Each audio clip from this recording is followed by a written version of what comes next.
안녕하세요. 아나운서 조진성입니다. 오늘은 필기편이고요. 글쓰기 시간입니다. 네, 아나운서 시험을 비롯해서 이 방송사 공채, 소위 언론고시라고 하죠. 이 언론고시, 방송사 시험에서는요, 필기 시험이 주로 2차에 있거든요. 필기 시험에서 글쓰기는 반드시 나옵니다. 작은 회사라면 안 나올 수도 있는데요. 지상파 3사라면 무조건 나옵니다. 글쓰기가요. 그리고 이 글쓰기의 중요성이 정말 대단합니다. 어느 정도냐면요. 시사상식을 망해도요. 글만 잘 쓰면 붙을 수 있다라는 말이 나올 정도입니다. 제가 전에 이런 말씀을 드린 적이 있는데 필기시험에서 글쓰기의 중요성은 거의 한 70% 정도는 되는 것 같다라고 말씀을 드렸습니다. 시사상식을 망했다고 해서 아예 그냥 아무것도 안 쓰고 이렇다면 그렇다면은 붙기는 어렵겠죠. 근데 그게 아니라 시사상식 문제를 한 5개 중에 한 3개를 맞았다. 그 정도 맞았다고 해서 잘 본 건 아니죠. 아마 다 맞은 사람들도 분명히 있을 테니까요. 그치만 상식을 5개 중에 3개 맞고 글을 잘 쓴 사람과 상식 문제를 다 맞히고 글을 못 쓴 사람과 어떤 사람을 붙이느냐라고 하면 아무런 의심 없이 상식 3개 맞고 글 잘 쓴 사람을 붙인다라고 말씀드릴 수 있습니다. 그 정도로 필기에서 글쓰기는 절대적인 비중을 차지하고 있습니다. 그렇다면 우리는 어떻게 해야 될까요? 그렇습니다. 글쓰기를 연습해야 됩니다. 제가 예전에 공채 뜨기 전에 준비해야 될 것 중에 하나가 바로 글쓰기라고 말씀을 드렸고요. 이 글쓰기는 단기간에 절대 늘지 않는다라고도 말씀을 드렸습니다. 그렇기 때문에 글쓰기 연습은 평소에 계속해 주셔야 되고요. 그렇게 계속 연습하다 보면 내공이 쌓이고 이 내공은 남들이 함부로 베껴가거나 할 수 없는 내공이 됩니다. 그렇기 때문에 여러분이 이 영상을 보셨다면 지금부터 글쓰기를 준비하시기 바랍니다. 자, 그러면 지금부터 제가 글쓰기 연습을 어떻게 했는지 여러분께 공개를 해드리도록 하겠습니다. 자, 지금 보시면요. 굉장히 못 쓴 글씨로 무언가 자필로 쓴 글이 있습니다. 블랙홀 신용카드 왼쪽에는 그렇게 써 있고요. 오른쪽에는 라파엘의 집이라고 써 있습니다. 이게 뭐냐면요. 김훈 작가의 거리의 칼럼이에요. 자, 블랙홀 신용카드. 여기도 블랙홀 신용카드 똑같이 있죠. 이렇게 쭉 딕테이션을 하는 겁니다. 필사를 하는 거죠. 이 김훈 작가의 글을 그대로 쓰는 겁니다. 글쓰기를 잘하는 방법은 사실 간단해요. 필사를 해주는 겁니다. 필사를. 내가 좋아하는 스타일의 글을 쓰는 작가를 한 명 롤모델로 잡아서 그 사람의 글을 계속 따라하는 겁니다. 제가 예전에 그런 영상 올려드렸죠.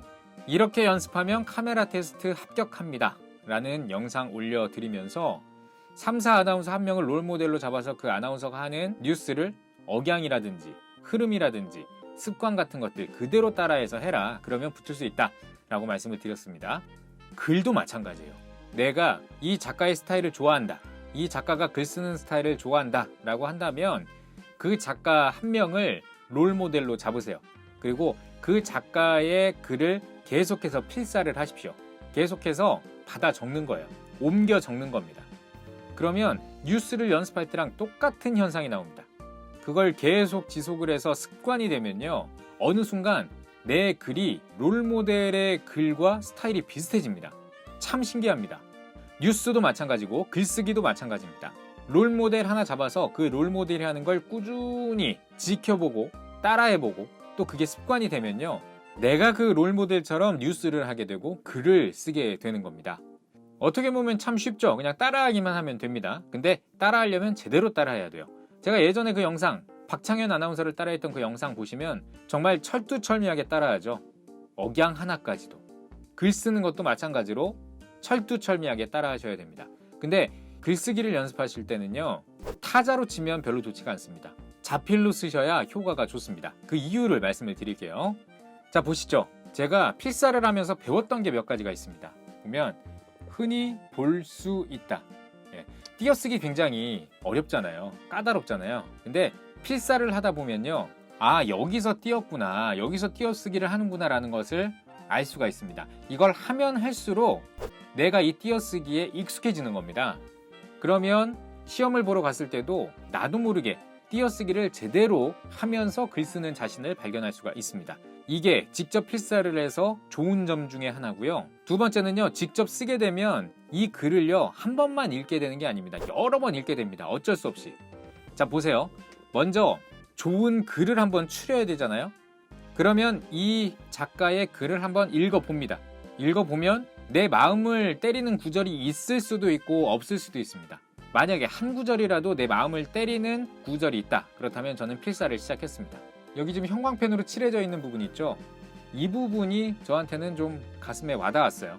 여기 보시면 대도시의 교통신호등은 삶과 죽음 사이에서 명멸하는 기호다. 네, 명멸. 좀 있어 보였어요. 이게 제 가슴을 쳤습니다. 그래서 명멸이 무슨 뜻인가 찾아봤습니다. 좀 몰랐거든요. 지금 이게 화면으로 잘 보이는지 모르겠는데 불빛 따위가 켜졌다 꺼졌다 하다 라는 뜻입니다. 근데 저 같으면 만약에 제가 이 필사를 하지 않았다면 대도시의 교통신호등은 삶과 죽음 사이에서 깜빡깜빡하는 기호다 라고 썼을 거예요. 근데 이 필사를 하면서 저는 명멸하는 기호다, 명멸이라는 표현을 배우게 됐습니다. 이런 장점도 있고요.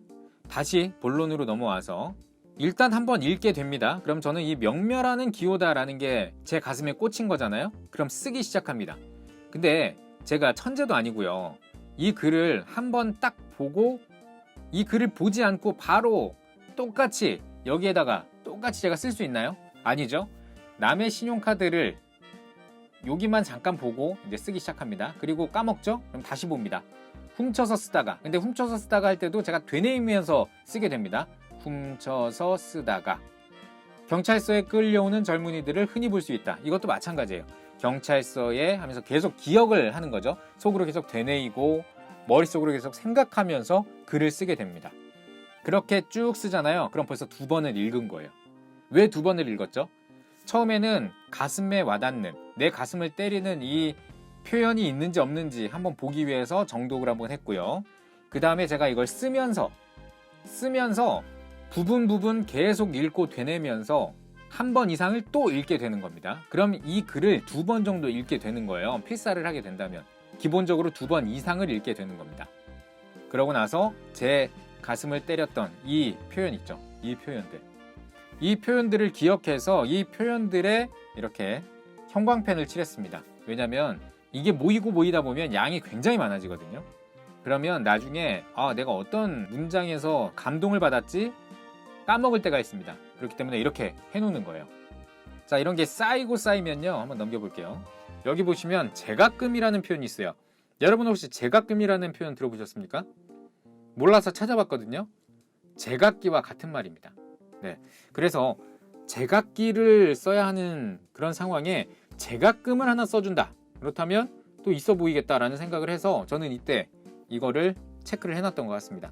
그 7천억 원은 과외로 들어가는 돈이 아니라 본래 그만큼 들어가야 하는 돈일 수도 있다.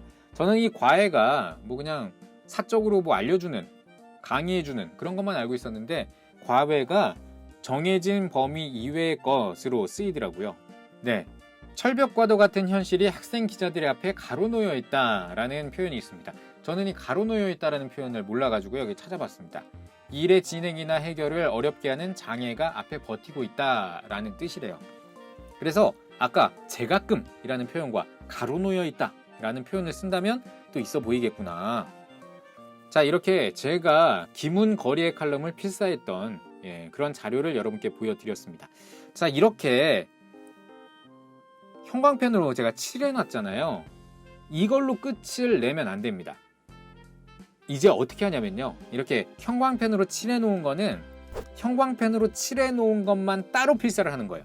어떤 말이냐면 형광펜 칠해놓은 부분만 스크랩해서 따로 하나의 필사본을 만들어 놓습니다. 그러면 그 필사본엔 아직 형광펜이 칠해져 있지 않겠죠. 새로 내가 직접 쓴 거니까.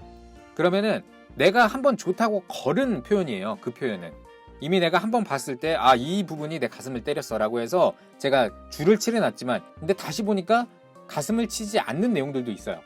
그럼 그 부분을 또 걸러내는 겁니다.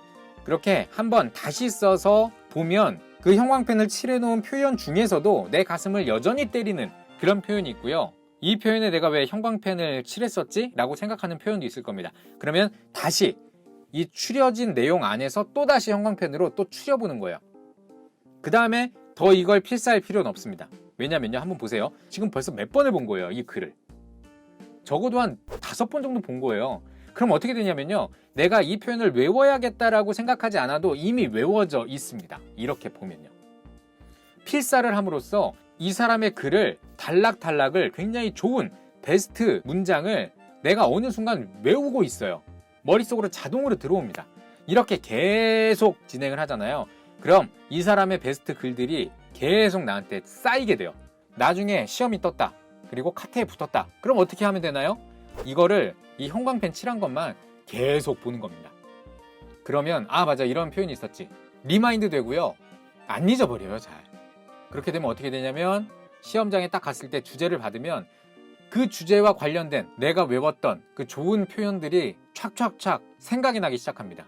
그리고 이거를 생각나는 대로 써보면 이거 여기다 갖다 놓으면 되겠네, 여기다 갖다 놓으면 되겠네, 여기다 갖다 놓으면 되겠네. 개요가 자연스럽게 짜지고요. 그럼 여기에다가 살만 좀 붙이면 돼요.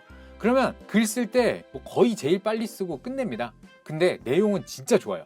내용이 좋을 수밖에 없죠. 이건 내가 만든 내용이 아니라 진짜 글을 써서 먹고 사는 작가가 정말 오랜 시간 고민해서 썼던 글이었잖아요. 이걸 내가 그냥 갖다만 쓰는 거잖아요. 작가의 글이기 때문에 이미 통합니다. 통하는 글을 그냥 내가 갖다 쓴 것 뿐이에요. 그렇기 때문에 그 짧은 시간에 멋진 글들이 나올 수가 있는 겁니다. 네, 오늘 이렇게 필사를 통해서 글쓰기 연습하는 방법을 여러분께 이야기를 해드렸는데 머리로는 저게 좋겠구나 라고 생각하실 수 있어요. 근데 이거 직접 해보셔야 됩니다. 해보셔야 진짜 이게 효과가 있구나 라고 느껴질 겁니다. 여러분이 얼마나 빨리 시작을 하느냐, 그리고 얼마나 꾸준히 행동을 하느냐에 따라서 여러분의 합격 불합격은 달라질 겁니다. 저는 이걸 꾸준히 했어요. 거의 매일 했습니다. 그렇기 때문에 필기가 너무 재밌었어요. 가면 글을 잘 쓸 자신이 있었거든요. 또 이렇게 글쓰기 연습을 많이 하잖아요. 이건 1분 스피치에 엄청난 도움이 됩니다. 1분 스피치도 글 쓰는 거랑 똑같거든요. 주어진 시간 안에 이 주제를 가지고 이야기를 하는 건데 이런 글감들이 많잖아요. 그러면 주제를 받자마자 거의 한 5초 안에 굉장히 멋진 스피치를 해낼 수가 있습니다. 이런 프로세스가 되어 있다면 말이죠. 그렇기 때문에 이 필사 굉장히 중요하고요. 필사를 하기 전에 정말 좋은 롤모델을 먼저 정해 놓으십시오. 그 다음에 그 롤모델의 글을 계속 보시고 마음을 때리는, 마음에 와닿는 표현들을 이렇게 형광펜 같은 걸로 체크를 해 놓으시고 그 표현들을 계속 익숙하게 습득을 해 놓으십시오. 그렇게 되면 필기시험, 특히 글쓰기는 어려운 시험이 아니라 내 합격을 보장해주는 그런 고마운 시험이 될 겁니다.